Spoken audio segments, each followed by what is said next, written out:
क्या संत रामपाल जी महाराज भगवान हैं? मुश्किल है परमात्मा को पाना। संत रामपाल जी महाराज की दया नहीं होगी तो कभी भी हमें भगवान नहीं मिल सकते, क्योंकि उन्हीं के रूप में भगवान आए और वो संत रामपाल जी ही भगवान है और कोई भगवान नहीं है इस धरती पे, वो ही भगवान है बस। क्या संत रामपाल जी महाराज की शरण में आने से असंभव कार्य भी संभव हो जाते हैं? अपनी आंखों से यहाँ देखा है लोगों को मरने के बाद जिंदा हुए। अभी एक केस जो 2 ग्राम जिसमें हेमोग्लोबिन था वो मर चुकी थी। 2 ग्राम खून में कोई जिंदा नहीं रह सकता है। 2 ग्राम खून तो मौत में ही होता है, इतना तो ब्रेन में ही रहता है खून। परमात्मा ने अभी कुछ दिन पहले उस औरत को जिंदा कर दिया। मेरी आंखों के सामने था वो पेशेंट यही था और वो यहाँ से अभी ही गया है ठीक होके। परमात्मा ही जिंदा कर सकते हैं किसी मुर्दे को, और कोई नहीं कर सकता जिंदा, कोई संत नहीं कर सकता जिंदा इस दुनिया में, किसी की हिम्मत नहीं। भक्त अपने भगवान की खोज में भगवान के साक्षात्कार के लिए, पूर्ण मोक्ष के लिए क्या कुछ नहीं करता। लेकिन अगर वही भगवान धरती पर हाजिर हो और आपके सामने हो तो क्या हो? से एक तो आत्मा में कॉन्फिडेंस आया, जो मेरी आत्मा बहुत डामाडोल होती थी कि कहाँ है वो भगवान जिसने हमें पैदा किया। हम तो पैदा यूं ही हुए, यूं ही मर जाते हैं, तो वो बचाने वाला भगवान कहाँ है जिसका नाम नर नारायण। उस नर नारायण को खोजती खोजती मैं इतनी बड़ी हो गई। 15-16 साल की उम्र में भी मैं मथुरा वृंदावन में परिक्रमा देने जाती थी। लड्डू गोपाल जी को मैं छोटे अपने हाथ से उनके कपड़े सिलाती थी, उनको सुलाती थी। फिर भी मैं संतुष्ट नहीं थी कि वो भगवान बात नहीं करते थे, वो तो पत्थर थे। परमात्मा जिंदा कहाँ है, मैं वो खोजती थी। मेरी आत्मा, मेरी रूह उस नर नारायण को खोजते खोजते मैं अजमेर शरीफ में मंदिर, मस्जिद, गुरुद्वारा, चर्च में हर जगह जाती थी, पर मुझे ऐसा लगता नहीं था कि वहाँ वो नर नारायण है। जैसे मैं यहाँ आई, इस द्वार के अंदर आते ही मुझे लगा कि बरवाला में ही भगवान है और कहीं नहीं है भगवान।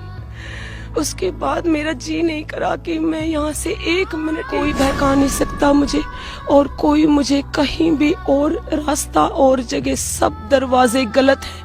हर जो भी संत जिसके लिए आप पूछ रहे हैं सवाल, इंटरव्यू, कोई भी संत जो आजकल जो बैठे हुए हैं जी, ये निरंकारी है या धन सतगुरु है और ये श्री श्री रविशंकर और ये कुमार स्वामी, जितने भी ओरिएंटल पीसेस हैं, ये बिल्कुल सब गलत हैं। परमात्मा साक्षात आए हुए हैं और वो ही हमें मुक्ति दिलाएंगे और वो ही सब कुछ है, हमारे मालिक हैं, वो सारे जहान के मालिक हैं। वो उतर आए हैं, सब इंसानों को उनको पहचान लेना चाहिए। पूरा वर्ल्ड यहाँ पे चरण में उनके आए और अपने पापों को धोए। मैं तो यही प्रार्थना करूंगी सबसे। कैसे रो रो कर ये माई बता रही है कि संत रामपाल जी महाराज वेद शास्त्रों से प्रमाणित जो भक्ति विधि प्रदान करते हैं, उसके सामने दुनिया के सभी नकली धर्मगुरु कुछ भी नहीं। दुनिया के सारे मंत्र नकली हैं। तो क्या है संत रामपाल जी महाराज द्वारा दी जाने वाली सतभक्ति की पूरी सच्चाई? आइए जानते हैं इस वीडियो में। कहाँ के रहने वाले हैं?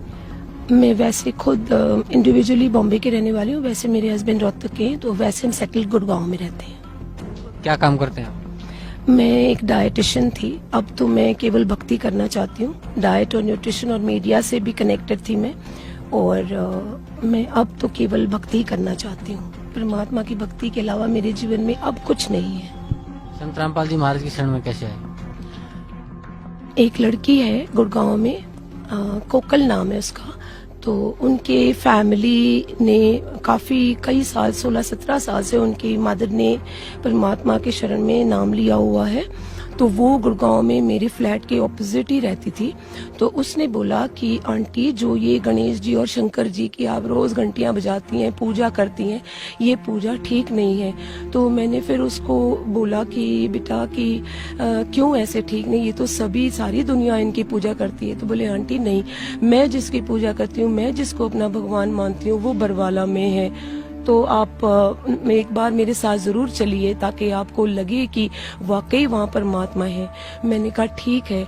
तो जिस दिन गणेश चतुर्थी थी पिछले साल, तो मैं पूजा करते करते मुझे ऐसा फील हुआ कि मुझे और कुछ उससे पूछना है, जो इतने कॉन्फिडेंस से कह रही है कि भगवान बरवाला में है और संत रामपाल जी महाराज ही वो भगवान है। तो मैंने अपना गणेश जी को पैक करके सारा कुछ दूसरे ही दिन चतुर्थी के बाद मैंने उसको पैक करके और सारे जितने भी देवी देवताओं की किताबें थी उनको लेके नदी में बहा दिया और मेरे हस्बैंड के साथ मैं गई और वो सब कुछ मैंने बहाया। मैंने कहा आज से मैंने ये कोई पूजा नहीं करनी है और मैंने इस लड़की के साथ बरवाला जाना है। तो मेरे हस्बैंड बोले कि क्या तुमने कुछ पढ़ा है उन संत के बारे में, संत रामपाल जी के बारे में? मैंने कहा हाँ, कल उस लड़की ने, कोकल ने मुझे वो किताब दी थी ज्ञान गंगा, जिसमें ये बताया गया है कि काल का एग्रीमेंट भगवान जी के साथ जो हुआ है। तो मैंने कहा जो काल का मतलब है मौत, तो मौत के साथ एग्रीमेंट करने वाला भगवान ही हो सकता है। उससे बढ़ के मेरे लिए कोई और मायने नहीं रखता और यही मेरे लिए जिंदगी का आखिरी मौका है। क्या पता कल मेरी सांसें रहे न रहे। मैंने उस लड़की से कहा बेटा मैंने सब कुछ सारे भगवानों को त्याग दिया है। तो फिर उसके बाद वो लड़की कहने लगी कि आंटी हम है ना 1-2 दिन में जाने ही वाले हैं गुरुजी के पास हमारे। मैंने कहा ठीक है बच्चे, जब आप जाओ मुझे जरूर आज ही ले जाओ, भले कल की राह नहीं देखना। तो बोली ठीक है आंटी, शायद हमारी गाड़ी आने वाली है परसों, तो अगर परमात्मा दया करेंगे तो कल ही जा सकते। मैंने कहा ठीक है। तो रात के 11 बजे उसी दिन फोन आ गया कि वो गाड़ी लेके आ रही है और सुबह मैं 4 बजे वहां से निकली गुड़गांव से, 7 बजे मैं यहाँ पहुंची। उसके बाद आते ही मैंने कहा मुझे कुछ नहीं करना है, खाना भी नहीं खाना है, पहले मुझे को कल नाम दिलवा दो। बस वो दिन और आज मैं यहाँ हूँ और मुझे बहुत अच्छा लग रहा है और भगवान यही है और वर्ल्ड में कहीं नहीं है भगवान। दुनिया में लाखों गुरु हैं, आपने संत रामपाल जी महाराज को ही अपना गुरु क्यों बनाया? क्योंकि मैंने बचपन में ये सुना था कि नर नारायण का शब्द मेरे दिमाग में एकदम टाइप था कि नर नारायण, नर ही होता है नारायण का रूप, तो वो नर होंगे कैसे? क्योंकि गॉड का मतलब मेल होता है, गॉडेस नहीं होते हैं। तो मैंने ये सोचा था कि नारी नारायण नहीं होते, नर नारायण है। तो उस नर नारायण को मेरी आत्मा समझो या मेरा बचपना समझो, वो खोजता रहता था उस नर नारायण को। तो मुझे उस लड़की के आत्मा से ऐसे मुझे लगा कि संत रामपाल जी उस लड़की की आत्मा में आकर मुझे प्रेरणा दे रहे कि बेटा तू आ जा और मेरे से नाम ले ले। संत रामपाल जी महाराज ने जो आपके पूज्य गुरुदेव संत रामपाल जी महाराज ने जो आपको भक्ति दी, उस भक्ति के आपको क्या लाभ मिले? मुझे उस भक्ति से एक तो आत्मा में कॉन्फिडेंस आया, जो मेरी आत्मा बहुत डामाडोल होती थी कि कहाँ है वो भगवान जिसने हमें पैदा किया। हम तो पैदा यूं ही हुए, यूं ही मर जाते हैं, तो वो बचाने वाला भगवान कहाँ है जिसका नाम नर नारायण। उस नर नारायण को खोजती खोजती मैं इतनी बड़ी हो गई। 15-16 साल की उम्र में भी मैं मथुरा वृंदावन में परिक्रमा देने जाती थी। लड्डू गोपाल जी को मैं चोट अपने हाथ से उनके कपड़े सिलाती थी, उनको सुलाती थी। फिर भी मैं संतुष्ट नहीं थी कि वो भगवान बात नहीं करते थे, वो तो पत्थर थे।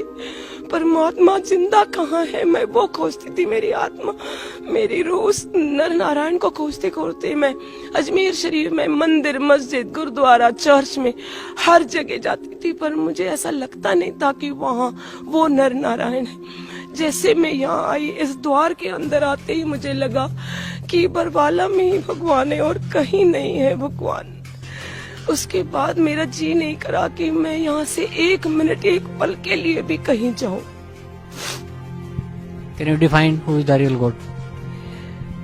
कबीर परमेश्वर के रूप में संत रामपाल जी महाराज is the real God, because he is God. After he accepts us, then only Kabir Parmeshwar will accept us.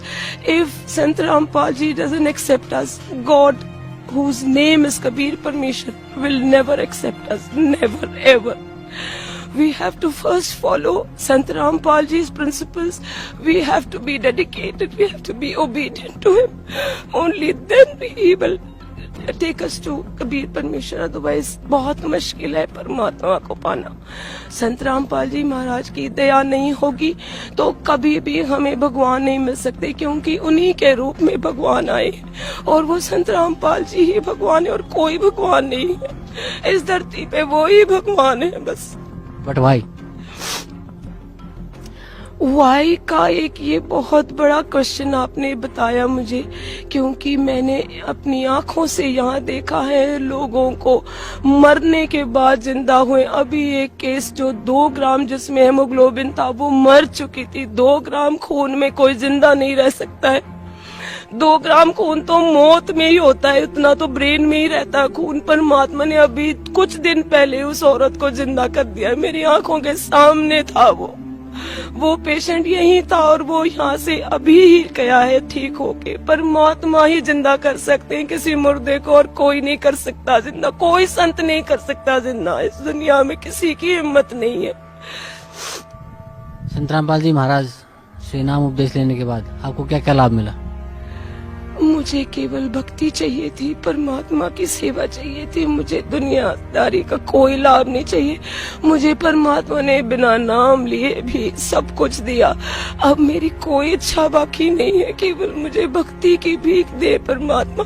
संत रामपाल जी महाराज जी के पास एक भिखारन बन के आई और मैं भीख ही मांगती रहूंगी, मेरी आखिरी सांसों तक मैं भीख मांगूंगी कि मुझे भक्ति और सेवा की भीख दे, जो जिससे मैं वंचित रही और जिससे मैं अपने परमात्मा से दूर रही। और मुझे ये 5 तत्व का शरीर मिला जो मिट्टी में जाएगा। मेरी आत्मा के जितने भी मेरे पिछले जन्मों के बुरे कर्म है वो परमात्मा मुझे भक्ति और सेवा से मुझे पश्चाताप और प्रायश्चित करने का मौका दे। मैं यही मांगूंगी अपनी आखिरी सांस तक मेरे परमेश्वर से। संत रामपाल जी महाराज जी परमेश्वर है और वो ही है और कोई परमेश्वर नहीं है इस धरती। तो क्या आपको लगता है कि आपके पूज्य गुरुदेव संत रामपाल जी महाराज ने जो नाम उपदेश आपको दिया है उसी नाम के आधार से और संत रामपाल जी महाराज के आशीर्वाद से आप मुक्ति प्राप्त कर लेंगे? बिल्कुल, इसमें कोई दो राय नहीं है। कोई बहका नहीं सकता मुझे और कोई मुझे कहीं भी और रास्ता और जगह, सब दरवाजे गलत हैं। हर जो भी संत जिसके लिए आप पूछ रहे हैं सवाल इंटरव्यू, कोई भी संत जो आजकल जो बैठे हुए हैं, जी ये निरंकारी है या धन धन सतगुरु है और ये श्री श्री रविशंकर और ये कुमार स्वामी, जितने भी ओरिएंटल पीसेस हैं, ये बिल्कुल सब गलत हैं।